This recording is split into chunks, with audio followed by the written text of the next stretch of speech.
Hi ಎಲ್ಲರಿಗೂ. ಇವತ್ತು world cup finale match ಆಗ್ತಾಯಿದೆ. ನನ್ನ ಹಸ್ಬೆಂಡ್ ಹೇಳಿದರು ತಿನ್ನಲಿಕ್ಕೆ ಏನಾದರೂ ಸ್ಪೈಸಿಯಾಗಿ ಮಾಡು, ಮ್ಯಾಚ್ ನೋಡೋಣ ಜೊತೆಗೆ ಅಂತ ಹೇಳಿದರು. ಸೊ ನಾನು ಚಿಕನ್ ತರಿಸಿದ್ದಾಯಿತು 1/2 kg. ಅದಕ್ಕೆ ಟರ್ಮಿಕ್ ಮತ್ತು ಸಾಲ್ಟ್ ಹಾಕಿ ಮ್ಯಾರಿನೇಟ್ ಮಾಡಿ ಒಂದು ಸೈಡ್ ತೆಗೆದಿಟ್ಕೊಳ್ತೀನಿ. 1/2 kg ತೊಗೊಂಡಿದ್ದೀನಿ. ಇವಾಗ ಮಸಾಲ ಪೌಡರ್ನ ರೆಡಿ ಮಾಡ್ತಾಯಿದ್ದೀನಿ. ನಾನು ಔಟ್ಸೈಡ್ ಯಾವುದೂ ತೊಗೊಳ್ಳೋದಲ್ಲ. ಈಗ ಪೆಪ್ಪರ್ ಹಾಕ್ತೀನಿ 1/2 ಸ್ಪೂನ್. ಇದಕ್ಕೆ ಆಯಿಲ್ ಹಾಕಬಾರ್ದು, ಡ್ರೈ ಆಗಿ ಎಲ್ಲ ಹುರ್ಕೊಳ್ಬೇಕು. ಜೀರಿಗೆ ಒಂದು 1/2 ಸ್ಪೂನ್, ಮತ್ತು ಕೊರಿಯಂಡರ್ 1/2 ಸ್ಪೂನ್, ಮತ್ತು ಬೇಡ ಸೊಪ್ಪು 1/2 ಸ್ಪೂನ್ ಯೂಸ್ ಮಾಡ್ತಾಯಿದ್ದೀನಿ. ಇದನ್ನು ಚೆನ್ನಾಗಿ ಡ್ರೈ ಆಗಿ ಹುರ್ಕೊಳ್ಬೇಕು. ಮೀಡಿಯಮ್ ಫ್ಲೇಮಲ್ಲಿ ಉರಿಯನ್ನು ಇಟ್ಕೊಂಡು ಹುರ್ಕೊಳ್ಬೇಕು. ಅದಾದಮೇಲೆ ಅದನ್ನು ಸ್ವಲ್ಪ ತಣ್ಣಾಗ್ಲಿಕ್ಕೆ ಬಿಡಬೇಕು. ತಣ್ಣ ಆದಮೇಲೆ ಮಿಕ್ಸಿ ಜಾರಿಗೆ ಹಾಕಿ ಪೌಡರನ್ನು ರೆಡಿ ಮಾಡ್ಕೊಳ್ಬೇಕು.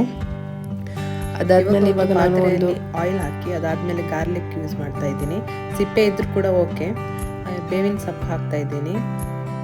ಬೇವಿನ ಸೊಪ್ಪು ಹಾಕಿ ಚೆನ್ನಾಗಿ ಹುರ್ಕೊಳ್ಬೇಕು. ಅದು ಸ್ವಲ್ಪ ಬ್ರೌನ್ ಕಲರ್ ಬರೋ ತನಕ ಫ್ರೈ ಮಾಡ್ಕೊಳ್ಬೇಕು. ಅದನ್ನು ನಾನು ಒಂದು ಸೈಡ್ ಎತ್ತಿಟ್ಕೊಳ್ತೀನಿ. ಇದು ಲಾಸ್ಟ್ ಗಾರ್ನಿಷಿಗೆ ಹಾಕ್ಕೊಳ್ಳಿಕ್ಕೆ ನಾನು ಇವಾಗಲೇ ಮಾಡಿ ತೆಗೆದಿಟ್ಕೊಳ್ತೀನಿ. ಇವಾಗ ಅದೇ ಬಾಂಡಿಗೆ ಆಯಿಲ್ ಸ್ವಲ್ಪ ಹಾಕ್ತೀನಿ. ಗಾರ್ಲಿಕ್ ಹಾಕಿ ಫ್ರೈ ಮಾಡ್ತೀನಿ. ಅದಾದಮೇಲೆ ಒಣಮೆಣಸು ಹಾಕಿ ಒಂದು 2-3 ಹಾಕ್ಬಿಟ್ಟು ಚೆನ್ನಾಗಿ ಫ್ರೈ ಮಾಡ್ಕೊಳ್ಳಿ. ನೆಕ್ಸ್ಟ್ ಆನಿಯನ್ ಹಾಕ್ತಾ ಇದ್ದೀನಿ. 3 ಆನಿಯನ್ ಯೂಸ್ ಮಾಡ್ತಾ ಇದ್ದೀನಿ. 4 ಆದರೆ 4. ತುಂಬ ಗ್ರೇವಿ ಥರ ಬೇಕಂತ ಇದ್ದರೆ ಸ್ವಲ್ಪ ಜಾಸ್ತಿ ಯೂಸ್ ಮಾಡಿ, ಇಲ್ಲ ನಾರ್ಮಲ್ ಡ್ರೈ ಬೇಕಂದರೆ ಆನಿಯನ್ ಕಮ್ಮಿ ಯೂಸ್ ಮಾಡಿ. ನಾನು 3 ಆನಿಯನ್ ಯೂಸ್ ಮಾಡ್ತೀನಿ. ಆನಿಯನ್ ಚೆಂದ ಫ್ರೈ ಆದಮೇಲೆ ಚಿಲ್ಲಿ ಹಾಕ್ತಾ ಇದ್ದೀನಿ. ಒಂದು 3 ಚಿಲ್ಲಿ ಯೂಸ್ ಮಾಡ್ತೀನಿ. ನಿಮಗೆ ಖಾರ ಜಾಸ್ತಿ ಬೇಕಂದರೆ ಜಾಸ್ತಿ ಯೂಸ್ ಮಾಡ್ಬೋದು. ಅದಾದಮೇಲೆ ನಾನು ಕ್ಯಾಪ್ಸಿಕಮ್ ಯೂಸ್ ಮಾಡ್ತಿದ್ದೀನಿ. ಕ್ಯಾಪ್ಸಿಕಮ್ ಇಸ್ ಆಪ್ಷನಲ್, ಬೇಕಾದರೆ ಯೂಸ್ ಮಾಡ್ಬೋದು, ಇಲ್ಲಾಂದರೆ ಬೇಡ. ಅದಾದಮೇಲೆ ಆವಾಗ ಮ್ಯಾರಿನೇಟ್ ಮಾಡಿರುವಂಥ ಚಿಕನ್ ಇವಾಗ ಸೇರಿಸ್ಕೊಳ್ತಾ ಇದ್ದೀನಿ.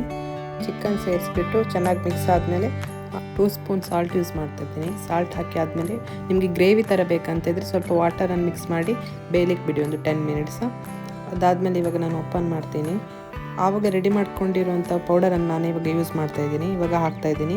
ಇವಾಗ ಹಾಕಿ ಚೆನ್ನಾಗಿ ಮಿಕ್ಸ್ ಮಾಡಿ ಆವಾಗ ಗಾರ್ನಿಷ್ ಮಾಡಿರುವಂಥ ಗಾರ್ಲಿಕ್ ಮತ್ತು ಬೇವಿನ ಸೊಪ್ಪನ್ನು ಇವಾಗ ಹಾಕಿ ಮಿಕ್ಸ್ ಮಾಡ್ತಾಯಿದ್ದೀನಿ. ಇವು ಚೆನ್ನಾಗಿ ಮಿಕ್ಸ್ ಮಾಡಿ ಸ್ವಲ್ಪ ಹೊತ್ತು ಬೇಯಲಿಕ್ಕೆ ಬಿಡ್ತೀನಿ. ಇವಾಗ ರೆಡಿ ಆಗಿದೆ. ಒಂದು 5 ಮಿನಿಟ್ಸ್ ಬೆಂದಾದ್ಮೇಲೆ ನಾನು ಓಪನ್ ಮಾಡ್ತಾಯಿದ್ದೀನಿ. ಲಾಸ್ಟಿಗೆ ಕೊತ್ತಂಬರಿ ಸೊಪ್ಪನ್ನು ಹಾಕ್ತಾಯಿದ್ದೀನಿ. ಇವಾಗ ರೆಡಿ ಆಗಿದೆ. ಸರ್ವ್ ಮಾಡ್ತಾಯಿದ್ದೀನಿ. ತುಂಬ ಚೆನ್ನಾಗಿ ಬಂದಿದೆ. ಟ್ರೈ ಮಾಡಿ ಈ ರೆಸಿಪಿನ. ಇವಾಗ ನಾನು ನನ್ನ ಹಸ್ಬೆಂಡಿಗೆ ಕೊಡ್ತಾಯಿದ್ದೀನಿ ಟೇಸ್ಟ್ ಮಾಡಲಿಕ್ಕೆ. ಅವರು ಫುಲ್ ಟೆನ್ಸ್ ಆಗಿದ್ದರು.